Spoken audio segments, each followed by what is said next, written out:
चलिए शुरू करा जाए फिर आज का कहानी। 1 बजे तक हम लोग का छुट्टी हो जाएगा। हाँ जी, हमको शो देखना होता है ना, पता है ना जब हमको 1 बजे शो देखना होता है 1 बजे।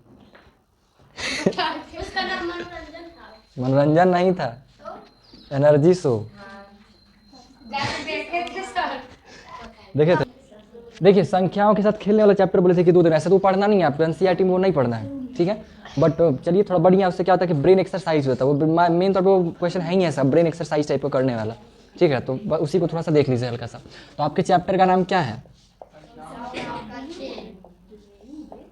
संख्याओं का खेल, है ना, प्लेइंग विथ नंबर्स, ठीक है। नंबर्स के साथ खेलना है एक तरीके से।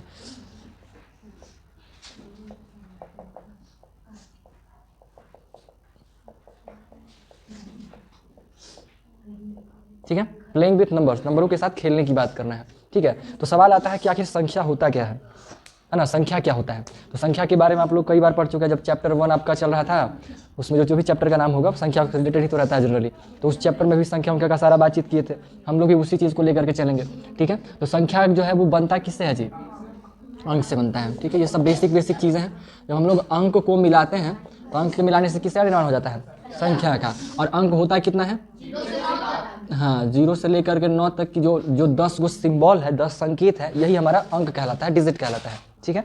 अब ये डिजिट हो गया, इन्हीं डिजिट को हम लोग आपस में जोड़ते हैं, मिलाते हैं। जोड़ना मतलब ऐड नहीं, बस एक साथ रखना, एक साथ उसको सजाते हैं तो बहुत सारे संख्याओं का निर्माण हो जाता है, ठीक है। संख्या बन जाता है। संख्या कई तरह का होता है, जैसे मान लीजिए 0 हो गया, 1 हो गया, 1 2 हो गया, 4 5 हो गया, मतलब ये सारा का सारा संख्या के रूप में ही आता है। अगर हम सिंपल तरीके से कहें तो 1 से 0 1 2 3 और इस तरीके से आगे बढ़ाते जाए जहाँ तक आप जा सकते हो, ये सब संख्या ही कहलाता है। यहाँ तक कि इससे पीछे भी अगर आप आए, इससे पीछे भी जहाँ तक पीछे जा सकते हो, ये सब का सब संख्या ही है। ये सब का सब संख्या है। कौन सा संख्या है वो अभी नहीं पता, मतलब ऐसे जानते हैं बट अभी नहीं देखे, वो आगे देखते हैं। लेकिन ये सारा का सारा संख्या ही कहलाएगा, क्योंकि ये सब का सब कहीं ना कहीं इसी से मिलकर बना हुआ है, ठीक है। ये 1 2 3 करके बाकी आगे 1000 लाख 5 लाख पर करोड़ अरब जो लिख सकते हैं, सब का सब ये होता है, ठीक है। संख्याओं की गिनती के रूप में भी बताया गया हम लोग का 1 10 100 1000 10,000 लाख 10 लाख करोड़ 10 करोड़ ऐसे करके, है ना, अरब खरब 10 ऐसे करके जो भी है, ये सब हम लोग गिनती गिनते हैं, है ना। मिलियन मिलियन करके भी पढ़े हुए हैं, याद है? इनको याद है जी? इंटरनेशनल संख्या पद्धति, अंतर्राष्ट्रीय संख्या पद्धति, इंटरनेशनली जो बोला जाता है। बिलियन तक पढ़ के सुना दीजिए, बिलियन तक, ज़्यादा नहीं, बिलियन तक। कौन सुना सकता है? याद है? 1 10 इंग्लिश में, तो हिंदी में भी कर सकते हैं। नहीं पता है? क्या बात कर रहे हैं? याद है ना? भूल गए? 1 10 100,000 10,000 लाख 10 लाख करोड़ 10 करोड़, हाँ यही बोल रहे हैं, बोलिए फिर।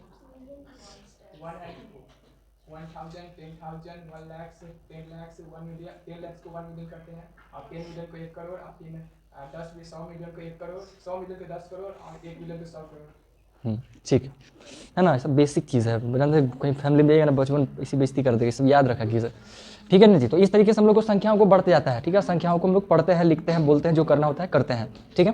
फिर संख्या बनता है। फिर इसी संख्या को हम लोग कई भागों में अलग अलग तरीके से कैटेगराइज करते हैं। तो जो संख्या 2 से विभाज्य हो जाता था उसको हम लोग क्या बोलते थे? सम संख्या। और जो 2 से विभाज्य नहीं हो रहा था उसको विषम संख्या कह रहे थे। तो बच्चा वाला चीज़ है, इसको इग्नोर करते हैं। फिर उसके बाद हमारा स्टार्ट होता है जिसको हम लोग कहते हैं एक संख्या होता है प्राकृत संख्या। वो कैसे होता है? हाँ, 1 से प्रारंभ होता है और अनंत तक जाता है। एक होता है पूर्ण संख्या, हाँ, वो बस 0 प्रारंभ हो जाता है और इस तरीके से भी वो भी अनंत तक लिख सकते हैं। फिर अगला हमारे पास होता है पूर्णांक संख्या। पूर्णांक संख्या में कैसा होता है?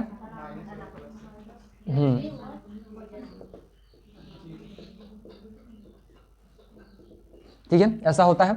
ये वाले को क्या कहते हैं? ऋणात्मक पूर्णांक। 0 को क्या बोलते हैं? ये हमारे पास धनात्मक पूर्णांक। और ये ना ही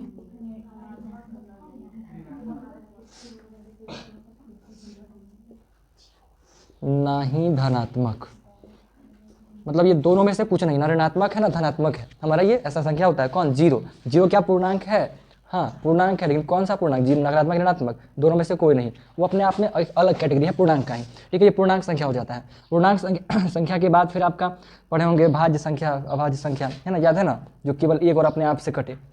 प्राइम नंबर जिसको कहते थे। फिर कंपोजिट नंबर हो गया, प्राइम नंबर के अलावा जितने भी नंबर्स हैं वो सारा का सारा कंपोजिट नंबर हो गया, ठीक है। तो वो ठीक है, बट अभी उसमें उतना नहीं घुसते हैं। इसके बाद एक और पढ़े आप किसके बारे में, परिमेय संख्या के बारे में, ठीक है। परिमेय संख्या के बारे में पढ़े थे, जिसको क्या बोला गया था, P/Q के रूप में लिख सकते हो, जहाँ हाँ Q बराबर 0 नहीं होना चाहिए, इसको परिमेय संख्या कहते हैं। ये सारी संख्याओं, मतलब ये जो संख्या बोला गया, ये सब संख्याओं को थोड़ा सा वर्णन किया गया कि संख्याएं ऐसे होती हैं, ठीक है। संख्या हमारा ऐसा हुआ करता था और हुआ करता भी है। अब इन्हीं नंबरों के साथ ऐसे ही संख्याओं के समय प्ले करना है, खेलना है, ठीक है। तो खेलने से पहले थोड़ा सा बेसिक चीज़ है, आप लोग संख्याओं जब पढ़े होंगे तो संख्या पढ़ने में आप सबसे पहले सीखे होंगे आरोही क्रम और अवरोही क्रम में सजाना, ठीक है। घटते और बढ़ते क्रम में, असेंडिंग और डिसेंडिंग ऑर्डर में अरेंज करना, ठीक है। संख्याओं को बढ़ते क्रम में असेंडिंग ऑर्डर, संख्याओं को घटते क्रम में डिसेंडिंग ऑर्डर, है ना, घटते क्रम बढ़ते क्रम, आरोही और अवरोही, है ना, ये सीखे। फिर उसको आप विस्तारित रूप में करना सीखे होंगे, छोटका संख्या को छितरा देना, बड़ा साफ कर देना, मतलब ऐसे इकाई दहाई सैकड़ा करती। मान लीजिए लिखा हुआ है 564, तो इसको 5 × 100 + 6 × 10 + 4 × 1, यानी कि 500 + 60 + 4, ये हो गया विस्तारित रूप। फिर इसी को छोटा करते थे तो छोटा हो जाता था, मानक रूप कह दिया जाता था, ठीक है। ये चीज़ देखे थे, इसमें कोई दिक्कत तो नहीं है, चलिए बढ़िया है। तो ये सारा कुछ ये बेसिक बात है। फिर उसके बाद आप सीखे थे, जब नॉर्मल बेसिक चीज़ कर लिए, फिर आप ये देखते थे कि कौन बड़ा है कौन छोटा है, लेस देन ग्रेटर देन। संख्याओं में बेसिक बात कर रहे हैं कि यही सब चीज़ें आप पढ़े थे संख्या के बारे में। पहले आप जाने संख्या क्या होता है, संख्या कितने तरह के होते हैं, कैसे कैसे होते हैं, हर संख्याओं का क्या प्रॉपर्टी होता है। फिर संख्याओं के साथ जो काम होता है, यानी कि जो दो बड़े संख्याओं में बड़ा कौन है, दोनों में छोटा कौन है या बराबर कैसा है, ये समझना। संख्याओं को अरेंज करना घटते बढ़ते क्रम में, ठीक है, वो करना, छोटा बड़ा ये सब चीज़ें करना। इसके बाद हम लोग सीखते हैं संख्याओं के साथ ऑपरेशन करना, यानी कि संख्याओं को जोड़ना, घटाना, गुना करना, भाग करना, ये सब चीज़ सीखते हैं। फिर जाकर के ये टॉपिक खत्म हो जाता है संख्याओं वाला, ठीक है ना, क्योंकि इसके बाद कुछ ही कीजिएगा, इसके बाद तो फिर अलग लेवल का मैथ्स में इसका यूज़ होता है, ठीक है। फिर इसी को आप जितना कॉम्प्लिकेटेड बना के रखिए, वर्ड प्रॉब्लम में घुसा दी से, तो जो भी हो सकता है ये सब चीज़ें आप देखे थे, ठीक है ना, इसमें कोई दिक्कत नहीं है। अब अपने बुक में आइएगा तो आपको 3 प्रॉपर्टी बताया जाता है, याद है जी, बोले थे कि बुक में से 3 लाइन लिख लीजिएगा। तो उसमें 3 प्रॉपर्टी बताया जाता है आपकी बुक में। तो प्रॉपर्टी को जानने से पहले कुछ कॉन्सेप्ट को समझिए। जैसे मान लीजिए कि आपका ये 64 लिखा हुआ है, 64 है, इसको एक्सपैंड कीजिएगा तो 60 + 4 हो जाएगा। अगर हम इसके अंक को हम पलट दें, अदला बदली कर दें, अंकों को हम क्या कर दें, अदला बदली कर देते हैं, अदला बदली अंकों का कर देते हैं, तो अंकों का अदला बदली करने पे ये 46 बन जाएगा, ठीक है। अब इसको अगर मान लीजिए आप कन्वर्ट कीजिएगा तो ये 40 + 6 हो जाएगा, ठीक है, इसमें दिक्कत तो नहीं हुआ होगा। इसी चीज़ को अगर मान लीजिए हम AB में अप्लाई करें, तो AB को अगर हम एक्सपैंड करेंगे तो ये हो सकता है 10A + B, कह सकते हैं। इसी को अगर हम पलट दें, यानी AB की जगह BA हो जाएगा, तो ये हो जाएगा 10B + A, कोई दिक्कत तो नहीं होगा इसमें। चलिए, अब इन्हीं चीज़ों को देखते हुए थोड़ा सा एक प्रॉपर्टी बताया जाता है। एक प्रॉपर्टी ये कहा जाता है ना, प्रॉपर्टी नंबर 1 इधर करता है,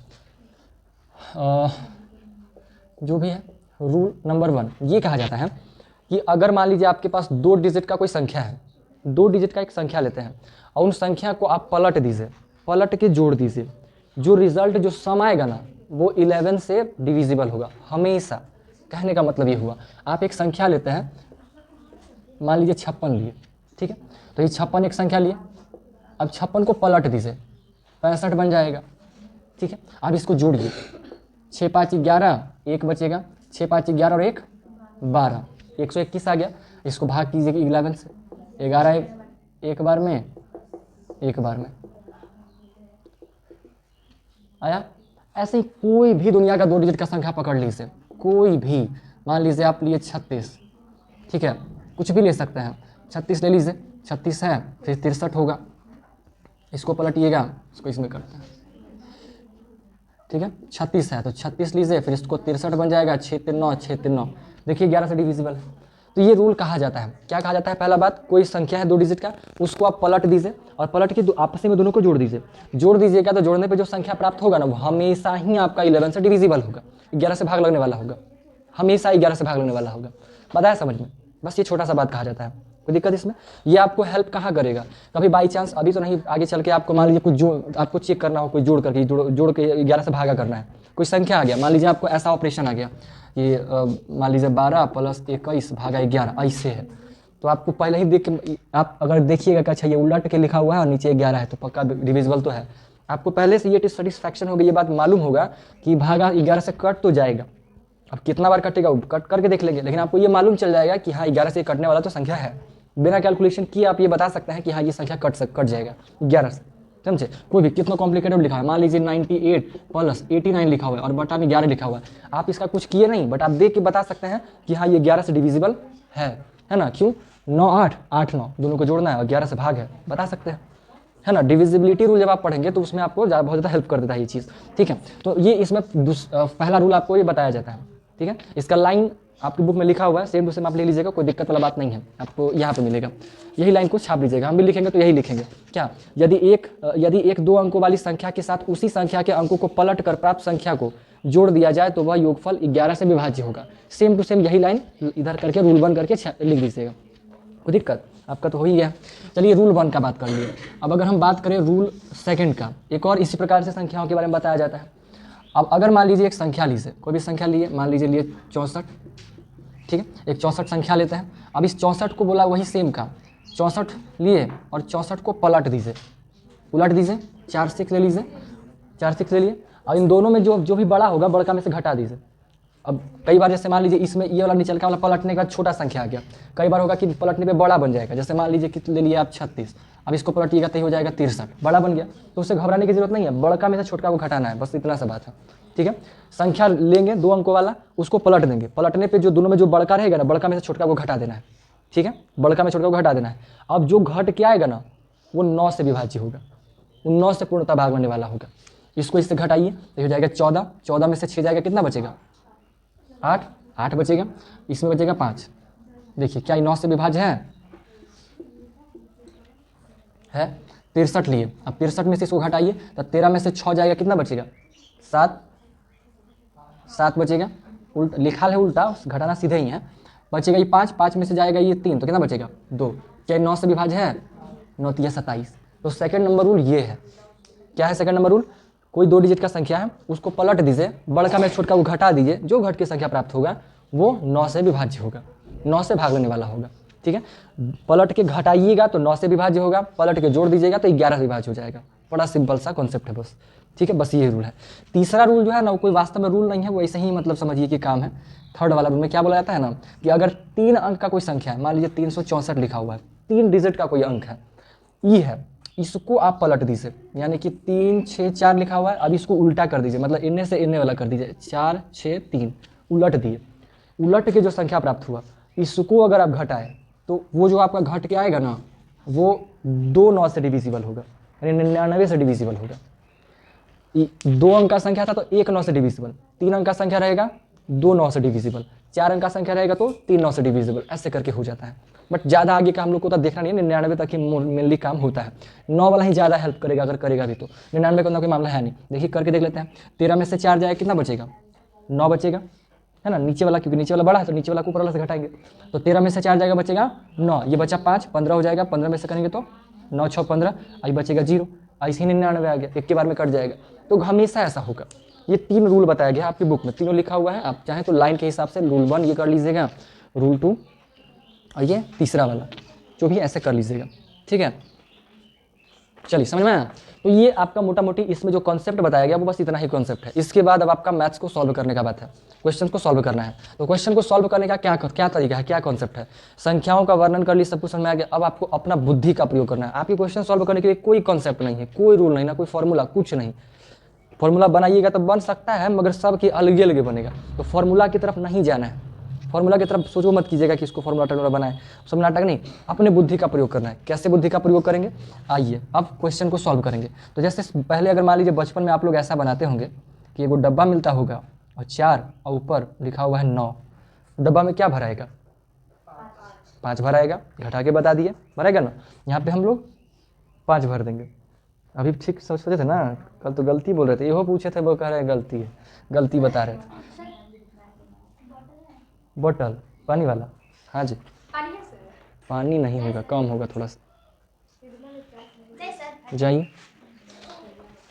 अब मान लीजिए कोई संख्या है, मान लीजिए लिखा हुआ है 9 और ये है डब्बा और ये है मल्टीप्लिकेशन और ये लिखा हुआ है 36, क्या भराएगा डब्बा में 4 भराएगा।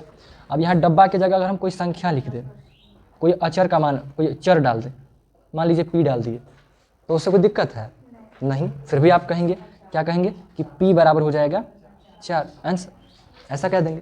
ऐसे ही करके आपके पास संख्या आपका क्वेश्चन मिलेगा। चलिए अब आपका फॉर्मूला क्वेश्चन कैसे मिलेगा वो समझते हैं। जैसे मान लीजिए कोई क्वेश्चन है p और 5 और है ये जोड़ने वाला,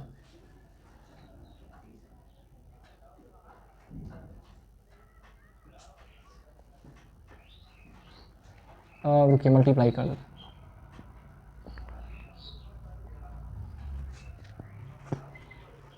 ठीक है। इसका मतलब क्या होता है, इसका मतलब ये होता है ना, जैसे यहाँ पे p लिखा हुआ है, यहाँ पे p लिखा हुआ है, तो इसका सिंपल सा बेसिक सा मतलब ये है कि यहाँ दोनों जगह संख्या समान होगा, सेम चर सेम संख्या होना चाहिए, ठीक है। कितना होगा उससे मतलब नहीं है, बट इतना है कि संख्या सेम होना चाहिए। यहाँ पे p है, यहाँ पे भी p है, मतलब यहाँ पे जो संख्या आप लेंगे यहाँ पे भी वही होना चाहिए, ऐसा आपको सोचना होगा, ठीक है। और इसको सोचने के लिए अपना दिमाग लगाना पड़ेगा। तो बताइए, आप तो बता दिए, आप लोग अगर सोच सकते हो तो बताइए अपने स्तर से क्या होना चाहिए। क्या जी आपको आया समझ में? देखिए पता करने के लिए क्या करेंगे, आप रख रख के देखिए, परेशान नहीं होना है ज़्यादा, शुरुआत में रख रख के देखना है, ट्राई करना है ना, रख रख के देखना है, रख रख के देखिएगा तो आपको आइडिया लग जाएगा। कैसे, मान लीजिए आपकी 5 p की जगह 0 रखते हैं, पहला p बराबर आप मान लीजिए 0 ले लेते हैं, ठीक है। तो p बराबर अगर आप 0 ले लिए तो 0 गुने 5 क्या आ जाएगा 0, और यहाँ पे 2 ऑलरेडी है, तो क्या 5 को 0 से गुना करेंगे तो 20 आएगा? नहीं आएगा, तो गड़बड़ चीज़ है, फिर तो पूरे ही 0 आएगा, फिर तो 2 रहा खत्म हो गया, तो हम 0 ले सकते हैं? नहीं ले सकते हैं। अगर हम आप p बराबर मान लीजिए 1 ले लेते हैं, तो 1 को 5 से गुना कीजिएगा तो क्या कितना आएगा 25, 5 एकम 5, 25 आ गया, ठीक है, आ गया। क्या ये सही है? अभी हाँ बोल रहे थे, नहीं है, क्यों? क्योंकि यहाँ है 1 और यहाँ है 5 और दोनों क्या बोला गया, दोनों जगह p है, दोनों बराबर होना चाहिए, यानी 1 भी हम नहीं ले सकते हैं। 2 रख के देख लीजिए, p बराबर 2 रख के देख लीजिए, यानी 2 5 2, तो 5 दूनी होता है 10, और ये 10 कैसे होगा, गड़बड़ा गया मामला से। 2 भी होना चाहिए क्योंकि 2 पहले से ही लिखा हुआ, 2 को आप हटा नहीं सकते, जो इसमें है वो तो आप हटा ही नहीं सकते, ठीक है, जो है उसको आप नहीं हटा सकते हैं, यानी 2 भी काम नहीं किया। p बराबर 3 रख के देखिए, तो 3 गुने 5, अब ये 2 ऑलरेडी रहबे करेगा, 3 5 होता है 15, कहाँ होगा काम, है ना। अब 1 कहाँ लेके जाए आप, 1 कैसे होगा, 2 ऑलरेडी है, तो हम ये भी नहीं ले सकते हैं। 4 लेके देखिए, p बराबर 4, तो 4 को 5 से गुणा करना है, यहाँ पे 2 होना चाहिए, तो 4 5 होता है 20, 20 के 0 और 2 तो है, हालांकि 4 5 20, ये तो आ गया, गुना करने पे तो आ गया, मगर ई है 4, ई है 0, बराबर हुआ नहीं, हमें बराबर चाहिए, यहाँ वाला बराबर चाहिए। अब p बराबर 4 5 रख के देखते हैं, ठीक है, तो 5 5 मल्टीप्लाई कीजिए, 5 5 होता है 25। अब देखिए पूरा सेटिस्फाई कर रहा है, यहाँ का बराबर भी है, 5 5 25 आ रहा है, 2 हटा भी नहीं, 2 जो है सो है ये है, यानी कोई चेंज नहीं हुआ, यानी कि इस क्वेश्चन में p बराबर हमारा 5 आंसर हो जाएगा। ऐसे करके आपको ढूंढना पड़ेगा। शुरुआत में जैसे हम किए ना, शुरुआत में हो सकता है आपको समय देना पड़े, लेकिन जब क्वेश्चन को थोड़ा अभ्यास कर लीजिएगा फिर ये तुरंत बनेगा, आपको देखते ही के साथ आंसर मालूम चलेगा। शुरुआत में समय देना पड़ेगा, धीरे धीरे समय कम जाएगा, आप तुरंत बता देंगे, इजीली बता देंगे, क्योंकि ये चैप्टर का नाम है संख्याओं के साथ खेलना। आपको खेलना है बस, खाली 2 रख के देखिए, 5 रख के देखिए, 6 रख के देखिए, खेलते रहना है और क्या चीज़, बस खेलते खेलते एंजॉय करते आइए, ठीक है, कर सकते हैं। अब अगर मान लीजिए आपको बुद्धि लगाना है, इधर हम बुद्धि लगा के दिमाग लगाएंगे तो लगा सकते हैं, पूरा दिमाग लगाइएगा इसे कि अच्छा चाचा मैंने p को मल्टीप्लाई करना है 5 से तो 2 पिलाना है, संख्या यहाँ का बराबर होना चाहिए, तो 5 को हम केकरा से गुना करेंगे तो 2 2 आता है, तो आप देखिएगा 5 1 से हम नहीं करेंगे क्योंकि 5 एकम 5 होता है, हम ऐसा संख्या ढूंढेंगे जरा में 20 आता हो, तो 5 को 3 से करेंगे तो 15 आता है, काम का नहीं है ना। 5 चौके 20, हाँ 4 बार में करेंगे तो 20 आ सकता है, 4 5 5 25 आता है, 5 6 का 30, तो 30 तो नहीं होना है, 20 भी नहीं होना है, होगा तो दोनों में। जैसे बुद्धि अगर आप लगाना चाहें तो आप ये कर सकते हैं कि क्योंकि यहाँ पे 20 लिखा हुआ है, अच्छा भी है तरीके, चलिए समझिए। अब मान लीजिए आपको इसको दिमाग लगा के बनाना हो तो दिमाग में क्या लगाइएगा, अरे समझ लीजिए भाई का मतलब, अब ये आज से अप्लाई हो जाएगा रूल। देखिए अगर इसको आपको दिमाग लगाना हो तो आप जैसे इतना नाटक किए तो इससे ये वाला थोड़ा बहुत तो बचाएगा रूल। एक तरीका आपका बेसिक है कि आप रख के देखिए, लेकिन अगर आप स्मार्टली थोड़ा सा बनाइएगा रूल, थोड़ा सा मतलब थोड़ा सा दिमाग अपना इस्तेमाल कीजिएगा तो आप इतना मेहनत नहीं कीजिएगा, कम मेहनत कीजिएगा। कैसे, यहाँ पे पहले से 2 लिखा हुआ है, यानी कोई भी संख्या होगा वो 2 के ही बराबर, 2 5 2 0 2 3, यानी कि कहीं ना कहीं जो संख्या इसमें जो आने वाला है वो 20 से लेकर के 29 के ही बीच में आने वाला है। इतना तो क्लियर हो जाता है यहीं पे। अगर यहाँ पे 2 लिखा हुआ है और बगल में p है, यानी कि इतना तो क्लियर हो गया कि जो भी यहाँ पे संख्या लिखाएगा वो 2 0 से लेकर के 20 से लेकर 29 के बीच में ही कोई ना कोई आएगा। अब देख लेंगे कि यहाँ पे 5 लिखा हुआ है, यानी कि जो भी संख्या आने वाला है वो 5 की पहाड़ा में ही आएगा, 5 की पहाड़ा में ही आएगा। तो 5 की पहाड़ा में 20 से 29 के बीच में कौन कौन सा संख्या आता है? तो 2 एगो आता है, एगो 20 आता है, एगो 25 आता है। तो हमें मालूम चलेगा कि भाई या तो इसका आंसर 20 होगा या तो इसका आंसर 25 होगा। तो 20 में रखने के लिए हमें यहाँ पे 0 रख के देखेंगे तो यहाँ पूरे 0 आ जाएगा, तो 20 तो नहीं होगा, यानी कि 25 is the right answer for me, यानी 25 हो सकता है और 25 के लिए 5 चाहिए, अपने आप धरा जाएगा। तो आप बुद्धि लगाए तो ऐसे करके आप लगा सकते हैं, ताकि आपको इतना कैलकुलेशन नहीं करना पड़ेगा, समझे? तो ये हो गया बुद्धि लगाना, अपना दिमाग लगाना, दिमाग को नचाना। ये चैप्टर को हल्के मत लीजिएगा, हालांकि ये चैप्टर आपके क्वेश्चन में नहीं आता है, लेकिन इस चैप्टर को अगर आप दिमाग लगाए ना, बुद्धि का प्रयोग की, तो आपका ब्रेन शार्प होगा इससे, क्योंकि आप ब्रेन का एक्सरसाइज कर रहे हैं, है ना? आपका ब्रेन फास्ट चलेगा इन चीज़ों में, ज़रूरी होता है, ठीक है? तो ये इस तरीके से इसमें काम होगा। ऐसे ही कर करके आपके क्वेश्चंस आने वाले हैं, सबको आपको बनाना पड़ेगा, है ना जी? तो आपका चलिए हम बना के दिखाते हैं कुछ। ये वो देखिए एग्जाम्पल वाला 3 एग्जाम्पल है, तीनों एग्जाम्पल को हम सॉल्व करके दिखाते हैं आपको। आप ही लोग बताइएगा 4p 98/RQ3 ये आपका जोड़ना है। तो देखिए यहाँ पे है p, यहाँ पे है q, यहाँ पे है r, यानी कि जो भी संख्या लेना है तीनों जगह अलग आना चाहिए। आपको p ऐसा संख्या पकड़ना है कि भाई तीनों अलग अलग आ जाए, ठीक है? अब अगर मान लीजिए आप p बराबर 0 लीजिएगा, तो 0 लीजिएगा तो 8 क्या 8 0 8 रहेगा, ये तो 3 है पहले से, तो 0 तो नहीं सकता। देख देखेंगे तो 9 हो जाएगा, नहीं है ना? 2 देंगे तो 8 2 10, अभी भी नहीं। 5 8 5 13 हो सकता है, 13 का 3 1 बचेगा कैरी ओवर, है ना? फिर 9 4 13 1 14 आ सकता है ना? यानी कि 5 अगर रखे, जैसे अगर हम p बराबर 5 ले लें, करने लिखे p बराबर 5 लिखे, ठीक है? तो 4 5 9 8 कितना आएगा? 8 5 13 और 9 4 14, यानी ई भी अलग, ई भी अलग, ई भी अलग। हमारा आंसर हो गया, p बराबर हो जाएगा, सबका हो जाएगा क्या? p बराबर 5, q बराबर 4 और r बराबर 1। हमारा ये आंसर हो गया, ठीक है? इसका ये आंसर हो गया। अगला आपका, अगला ये लीजिए, वो नहीं रखल था उधर। अरे हमारे पास जादू है ना जी, हम कहीं से भी कुछ भी निकलवा सकते हैं। हम आपके घर से भी कहीं पाउडर के उठवा के मंगवा देंगे, इसीलिए तो नहीं आया। देखिए